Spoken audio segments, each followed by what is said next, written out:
Hoje falando a respeito das últimas instruções que Jesus dá aos seus discípulos. É a continuação, porque ele começa isso lá no capítulo 14. E aqui ele fala também de um assunto muito importante, que muitos crentes hoje precisavam pensar nisso. A união íntima entre Jesus e os crentes. Muitas pessoas religiosas hoje não fazem ideia do que é isso. Não desenvolvem um relacionamento, apenas cumprem um ritual. E Jesus não quer ritual, irmão.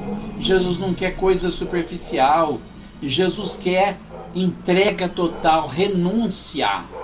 Que você se entregue a Ele, que você aceite que o governo dele é importante.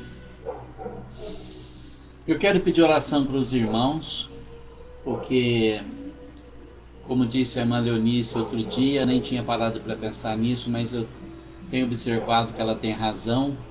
Estou sofrendo um grande ataque espiritual, irmãos. Está difícil. Tanta coisa vem acontecendo que, olha, às vezes a gente até desanima da vida.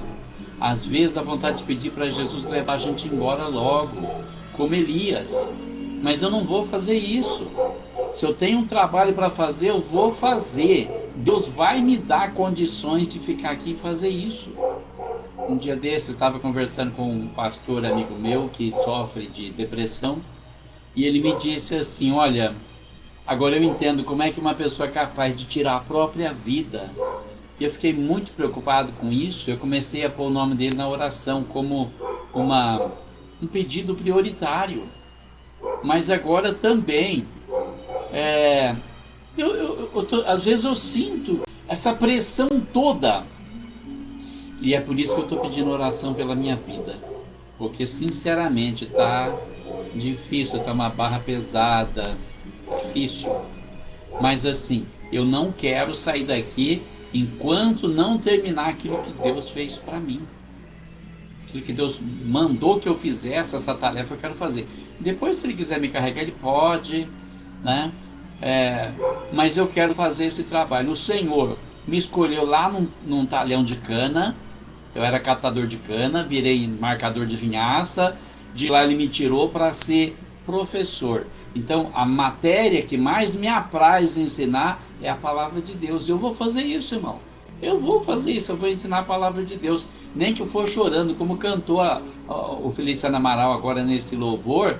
Mesmo em meio ao pranto, eu te louvarei.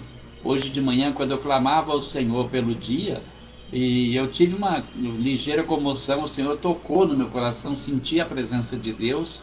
E eu sei que Ele está comigo, não importa o que aconteça. Agora eu estou com o pé quebrado, é problema na próstata, problemas emocionais que me atingem de todo lado, mas tem coisas boas acontecendo também. Jesus é maravilhoso, a coisa boa é que Ele está presente no nosso meio. Ele disse, onde estiver 2 ou 3 reunidos em meu nome, ali estou eu no meio deles. Então nós somos mais do que um aqui.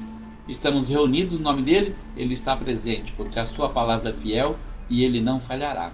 E hoje de manhã, hoje durante o dia, eu estou aproveitando esse tempo que eu estou com o pé quebrado, peguei 30 dias de afastamento para desenvolver aquela apostila que, pensando melhor, eu acho que eu vou fazer um livro.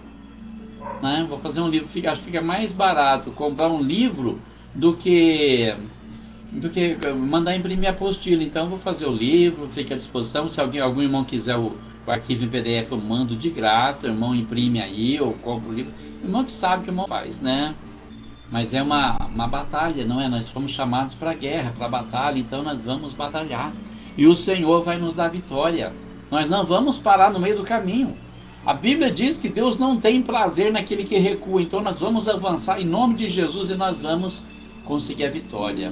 Tem um trabalho para fazer e eu vou fazer. Hoje é um dia que eu fiquei a tarde toda pensando, meu Deus, aquela angústia no peito, aquela vontade de não ligar esse computador. Meu Deus, eu não estou em condições, mas a minha capacidade vem de Deus, então o que eu tenho a temer? O que eu quero falar hoje aqui? Essa apostila que eu estou preparando, por exemplo, tem um trecho que fala muito disso aqui, da união íntima entre Jesus e os crentes. Lá no Apocalipse fala disso, porque Jesus espera isso de nós. Ele espera que nós renunciemos, que nós façamos uma entrega total. Algumas pessoas serão apenas religiosas e nunca entenderão o que é ter uma amizade pessoal com o Senhor Jesus Cristo. Mas aqueles que entendem isso, que desfrutam isso, são as pessoas mais felizes desse mundo. E Deus vai nos dar vitória. Nós vamos conseguir, nós vamos vencer. A gente precisa olhar para trás, né? Ver que muitas vezes nós somos exemplo para outras pessoas. E que tipo de exemplo nós vamos deixar? Então nós precisamos realmente segurar a onda, pedir a força para Deus, tirar a força da fraqueza e saber que o Senhor estará conosco em todos os momentos. Bom, começando aqui então, as últimas instruções de Jesus aos discípulos era preparando eles para um ministério no qual eles sofreriam tremenda perseguição. E Jesus começa assim: eu sou a videira verdadeira e meu pai é o lavrador. Então, essa parábola que ele conta aqui já traz uma verdade incontestável e que nos leva a refletir. Ele diz que ele é a videira verdadeira. Se ele é a videira verdadeira, pode haver outras videiras falsificadas. Esse é que é o grande problema. Em qual videira nós estamos plantados, enxertados? Nós vamos falar sobre isso também amanhã no canal no YouTube, no capítulo 9 de Romanos, quando falamos sobre o zambujeiro e a oliveira. E esse assunto aqui tem muito a ver com o assunto de amanhã. Então ele diz: olha, eu sou a videira verdadeira e meu pai é o lavrador. Então é o pai que cuida, é o pai que dá crescimento, é o pai que não deixa morrer, é o pai que ampara nos momentos difíceis. Nós precisamos nos apegar, porque Jesus é a videira, mas quem cuidou dele foi o pai, o mesmo pai que agora cuida de nós também. Todo ramo em mim que não dá fruto, o tira e limpa todo aquele que dá fruto para que dê mais fruto. Então aqui nós vemos duas opções. A primeira, o ramo não dá fruto. O que ele faz? Ele tira esse ramo, não serve, eu vou cortar, jogar fora. É como desbrotar. Quem já trabalhou desbrotando laranja sabe como é que é, né? Nasce aqueles brotinhos no pé de laranja que vai sugando a energia da planta e não deixa ela dar uma fruta bonita. Então você tem que passar de vez em quando, tirando aqueles brotos, jogando fora, porque aqueles brotinhos ali nunca vão dar fruto. Mas aqueles que já estão desenvolvidos, que vão dar fruto, então Jesus diz que o Pai limpa eles para que eles deem mais fruto ainda. Estamos falando no sentido espiritual. O que é dar fruto? Muitas pessoas às vezes não entendem. O que é dar fruto? É não passar por essa vida aqui simplesmente como uma pessoa comum. Irmão, porque nós não somos comuns. Nós estamos aqui para fazer uma grande diferença. Nós temos que dar fruto. Que fruto é esse? Fruto para a vida eterna, ganhar almas para o Senhor. Nós precisamos ganhar alma para o Senhor. Nós precisamos nos importar com o reino de Deus, que, como a irmã Clenilda disse, é mais real do que o mundo que nós estamos vivendo agora. Nós estamos vivendo, né, entre aspas, porque esse corpo de carne e osso aqui vai desmanchar, vai virar terra. Está aí a ilusão da vida. A verdade está do outro lado. Aquilo que não se desfaz, aquilo que não se desmancha, aquilo que não acaba, a alma imortal que nós precisamos resgatar do mundo de pecado, porque nós ficamos aqui justamente para dar testemunho da verdade. Aí você pergunta: por que eu fui salvo e Jesus não me levou para o céu? Para você dar testemunho do que ele fez na sua vida. É como aquele endemoniado gadareno, quando Jesus atravessou o mar e entrou na região dos Gerazenos ali, apareceu aquele homem e estava todo possesso do demônio e nem as algemas conseguiam conter ele, mas Jesus chegou, expulsou o demônio e libertou ele. E quando as pessoas viram aquele endemoniado ali nos pés de Jesus, falaram para ele: olha, você sai daqui que nós somos pecadores. Então Jesus se preparou para se retirar. E quando Jesus entrou no barco, aquele endemoniado foi junto e pediu, implorou para ir junto com ele: eu quero te seguir, Senhor. Jesus falou: não, volta para a tua casa, para a tua cidade, para os teus amigos e conta para eles as maravilhas que Deus fez na tua vida. Então é por isso que nós estamos aqui também, para contar o que Deus fez na nossa vida. E muita gente não se dá conta disso. Nós precisamos entender que há uma missão para você, sim. Você não precisa ter cargo na igreja para ter missão. O fato de Jesus não ter te levado logo significa que você tem uma missão a cumprir. É contar quão grandes coisas o Senhor fez na sua vida. Você não está aqui por acaso porque o Senhor esqueceu de você. Não. deixa lá mais um pouco, não me perturba não. Não, ele não se perturba com a tua presença, mas ele quer que você dê testemunho, que você conte para as pessoas o que ele fez na sua vida, exatamente como aquele endemoniado gadareno.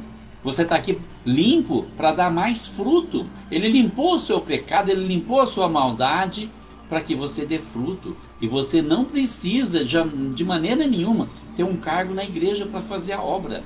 Não precisa, irmão. As pessoas ficam envolvidas com cargo, porque eu quero ser o apóstolo fulano, o pastor fulano, o evangelista fulano, o presbítero. Não, para com isso, isso é rótulo humano, vai ficar tudo aqui, não tem valor nenhum para Deus. O que Deus vai te perguntar naquele dia não é qual era o seu título na igreja, mas o que você fez para engrandecer o reino de Deus, o que você fez para ganhar sua família, seu esposo, sua esposa, seus filhos, seus netos, seus parentes, seus amigos, o que você fez. Se você fez alguma coisa, porque a Bíblia diz, Jesus está dizendo aqui, que quando alguém dá fruto, um ramo dá fruto, então o Pai limpa para dar mais fruto ainda. Então você vai ficar aqui enquanto você der fruto. Você quer ter vida longa? Comece a evangelizar. Eu gostaria de estar com o Senhor já há muito tempo. Eu gostaria muito. Mas não sei, dentro de mim tem um fogo que arde que eu não consigo ficar sem fazer alguma coisa. Eu quero fazer a obra de Deus. Eu quero levar a salvação para muita gente. Porque eu não quero chegar naquele dia, irmão, lá diante do Senhor no dia do juízo final, encontrar um amigo, um conhecido, um parente, falar: você sabia que esse era o caminho, por que você não me falou? Não, eu não quero passar por isso, irmão. Eu quero que as pessoas que estejam lá, se perderem, vão olhar para mim e falar: bem que você falou, bem que você alertou, mas eu não quis ouvir. Porque seria muito triste, né? Chegar lá e a pessoa olhar para você: você sabia que eu ia me perder e você não me falou nada, você nunca falou do amor de Deus para mim, você nunca falou do evangelho, você nunca condenou as coisas erradas que eu fazia. Você foi limpo para dar fruto, irmão. Então dê fruto no Senhor. E vamos explicar aqui como é que a gente vai dar fruto. Então, Jesus continua dizendo assim: vós já estáis limpos pela palavra que vos tenho falado.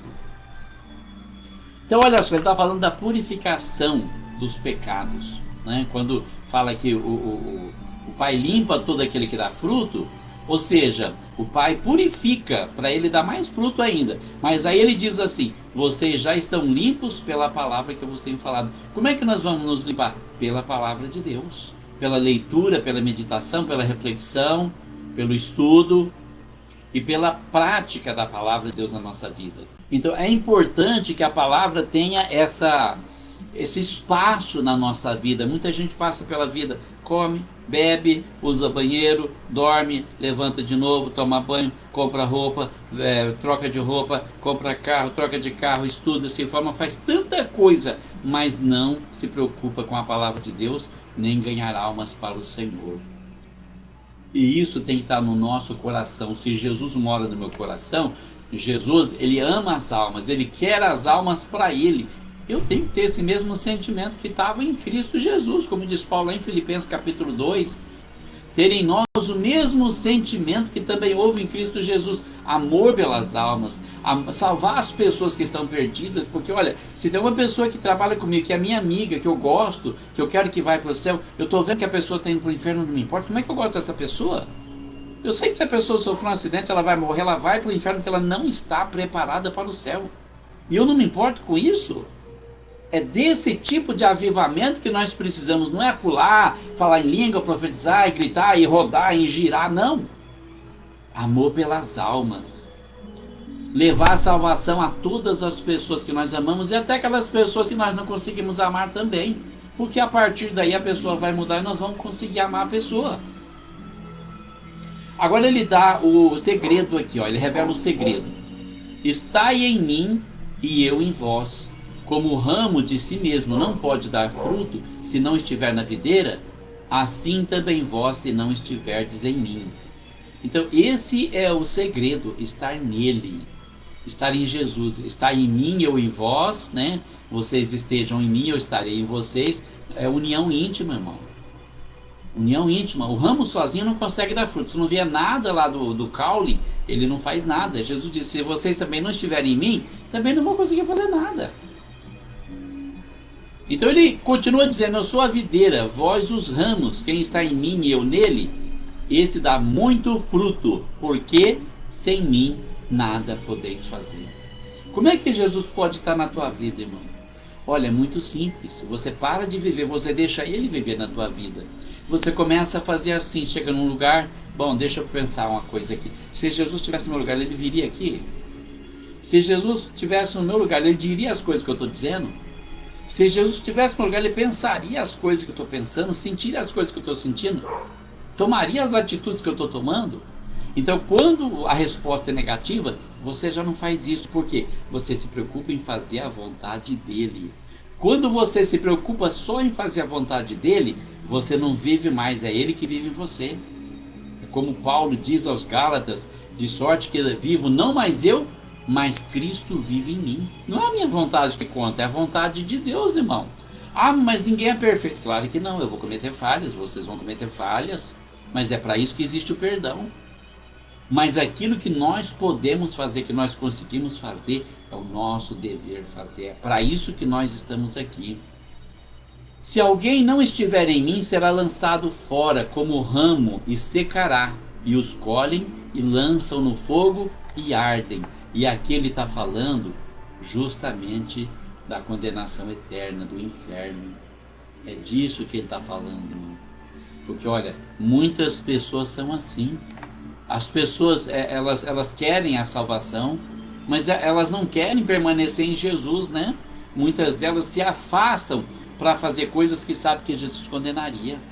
Tem muita coisa, irmão, que Jesus não faria. Se eu estou fazendo, eu estou me condenando. Eu estou me condenando. Não é ele que vai me condenar, eu estou me condenando. Porque me afastando dele, eu estou deixando também a salvação de lado. Então observa o que ele continua dizendo. Se vós estiverdes em mim e as minhas palavras estiverem em vós, pedireis tudo o que quiserdes e vos será feito. Pronto, está aqui, irmão, o segredo de muito milagre que não acontece. Porque nós muitas vezes partimos para dentro de nós, eu quero fazer isso e acabou. Eu não quero saber. Você pode argumentar, você pode mostrar na palavra, você pode ensinar, não tem jeito. A pessoa não entende, não quer entender. Ela quer fazer aquilo que está no coração dela. Ela não entregou a vida dela para Jesus ainda, porque quando ela entrega a vida dela para Jesus, muita coisa muda. Principalmente as nossas decisões. Já não são baseadas mais naquilo que nós queremos ou que nós gostamos, mas naquilo que o Senhor quer e naquilo que o Senhor gosta. Nós deixamos o Senhor viver a nossa vida. Nós deixamos de viver para que Ele viva na nossa vida. Nisto é glorificado meu Pai, que deis muito fruto e assim sereis meus discípulos. Então ele está dizendo isso, para ser discípulo dele, você precisa estar nele. Se vós estiverdes em mim e as minhas palavras estiverem em vós, pedireis tudo o que quiserdes e vos será feito. Irmão, se você está fazendo um monte de coisa e não está dando certo, se tudo que você põe a mão dá errado, você ainda murmura, o que eu fiz para Deus? Para de falar isso. Começa a tomar uma atitude, começa a mudar a sua vida. Porque Ele prometeu que abençoaria tudo aquilo que nós fizéssemos. Se você não está sendo abençoado, se você tenta uma coisa de errado, tenta outra de errado, tenta outra errado, das duas uma. Ou você não está no tempo de Deus para fazer o que você está tentando fazer, ou está faltando a palavra de Deus em você. Porque Ele disse, se as minhas palavras estiverem em vocês, pode pedir tudo que vocês quiserem e será feito. Tudo. Tem restrição para essa palavra? Olha, eu sou professor de português. Tudo significa tudo. Não tem restrição. Não tem restrição. Você pode pedir qualquer coisa que Ele faz. É o que está escrito aqui. A palavra é fiel. Pedireis tudo o que quiserdes e vos será feito. Também não está dizendo que vai ser feito na hora que você pede. Porque Deus tem um tempo dele. Ele tem um plano. Vai seguir esse plano à risca. E não vai deixar de cumprir o plano dele para satisfazer um capricho humano. Mas a palavra Ele vai cumprir. Você pode pedir tudo que você quiser. Agora, o que eu vou querer pedir para mim?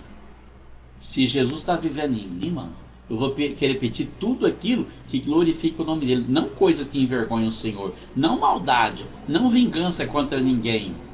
Não bens materiais. Eu não preciso de bens materiais. Eu tenho bastante o suficiente. O Senhor me supriu as necessidades.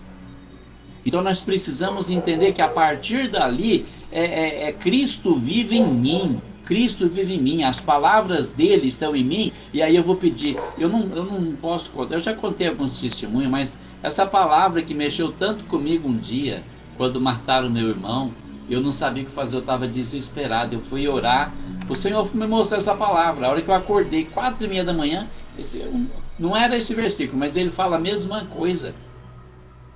Pedireis tudo o que quiserdes e vos será feito. Aí eu fui pesquisar na Bíblia quantas palavras dessas ele havia falado. Ele falou um punhado, irmão. É promessa dele, ele quer abençoar. E aí eu fui falar com o Senhor e pedi para ele falar onde estava o meu irmão. E ele falou comigo. Ele falou comigo naquela mesma noite, era 4h30 da manhã, quando ele mostrou aquele versículo. Eu fui pesquisar e tal, 10 horas da manhã, ajoelhei lá no chão da minha sala e falei com ele, falei: Senhor, fala comigo onde está meu irmão.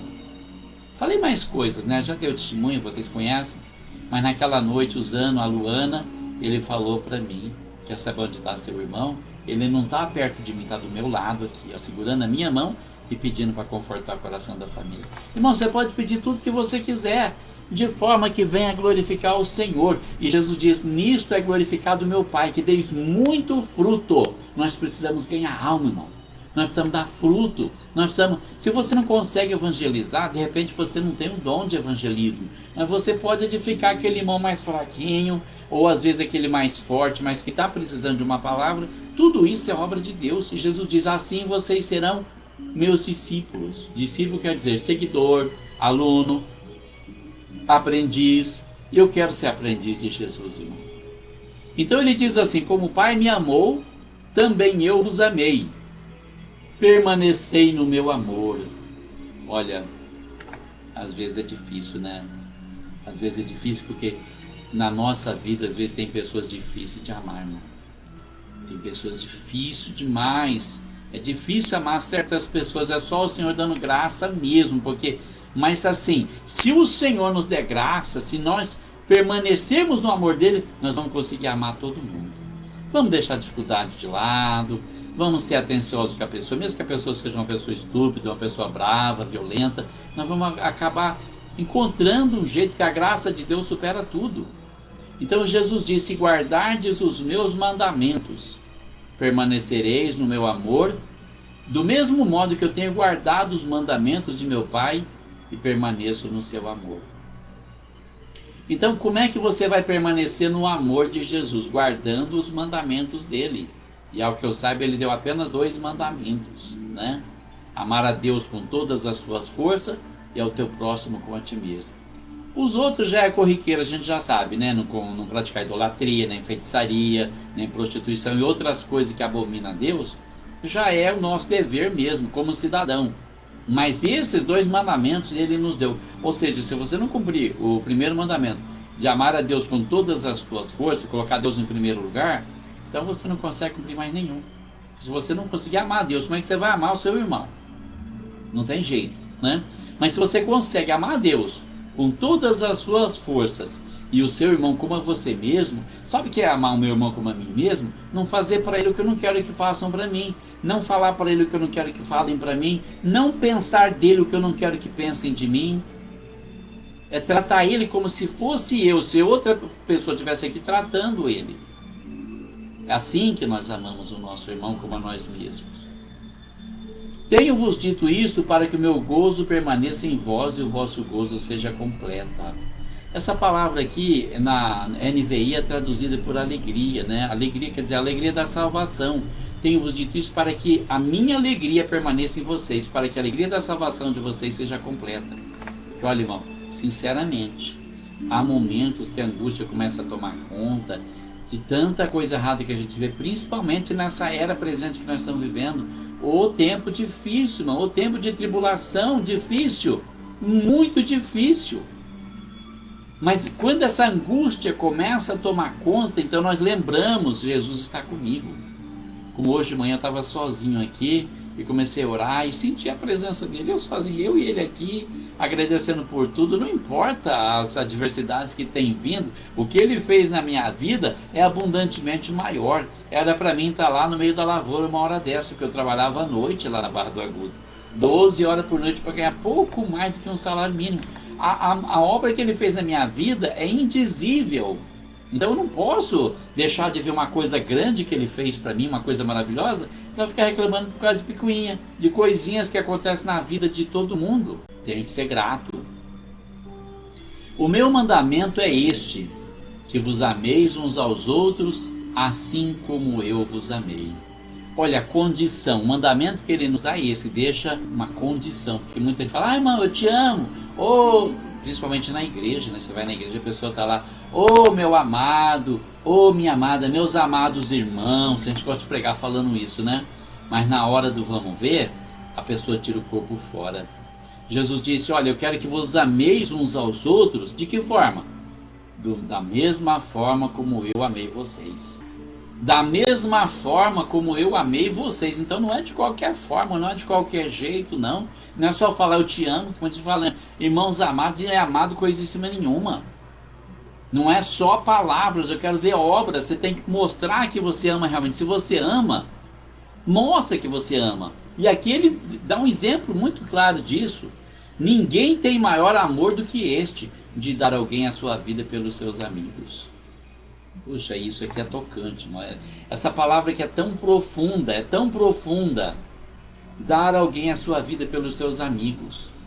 Olha, eu acho que eu consegui demonstrar o meu amor pelo meu irmão naquele dia, porque aqueles comentários que fizeram, as calúnias que levantaram contra ele, e eu pensei, se o meu irmão se perdeu, já que o Senhor falou que eu posso pedir qualquer coisa, eu preciso conferir o testemunho. Se não tiver um vídeo aqui no Facebook, tem lá no YouTube.